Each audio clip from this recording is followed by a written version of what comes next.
vous ai raconté tout à l'heure l'histoire de Paul François, un agriculteur de Charente qui se penche un jour sur une cuve de produits phytosanitaires, de désherbants qu'il vient de pulvériser sur son maïs et qui prend une inhalation en pleine figure et qui aujourd'hui, 13 ans après, subit encore les conséquences de cet accident avec des maux de tête, avec cette envie de vomir, avec des défenses immunitaires qui sont extrêmement basses.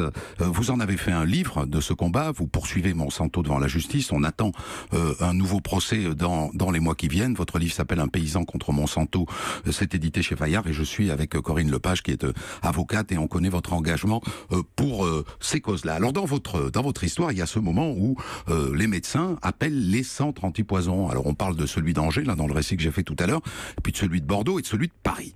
Et à chaque fois, les centres antipoison répondent non. Non, le lasso, le produit que vous avez inhalé, non, c'est pas dangereux. À court terme, c'est normal que vous ayez des effets, mais à moyen terme, tout ça va disparaître.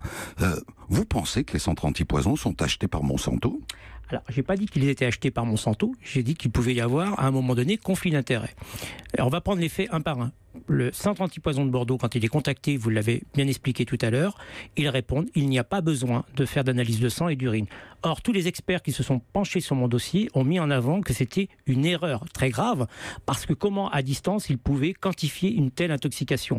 Ils avaient identifié le produit, il fallait pour le moins faire une analyse d'urine et de sang pour voir à quel point j'étais intoxiqué. Ça, c'est une faute grave qui a été mise en avant pendant la procédure. La deuxième, c'est que quand, et surtout un toxicologue parisien a été contacté, qui avait affirmé avoir perdu mon dossier lors d'inondation de ses archives, on a vu, tout simplement, en tapant son nom sur Google, pour ne pas nommer ce moteur de recherche, son nom et celui du représentant de chez Monsanto et la firme, on a vu qu'ils étaient présents à une table ronde organisée par la société Monsanto. J'ai pas dit qu'il y avait forcément connivence, j'ai dit qu'il y avait un conflit d'intérêts. Et j'ai vu, et j'ai aussi des médecins qui, dans la procédure, nous ont dit très clairement, nous ne voulons pas intervenir parce que nous avons un risque pour notre carrière.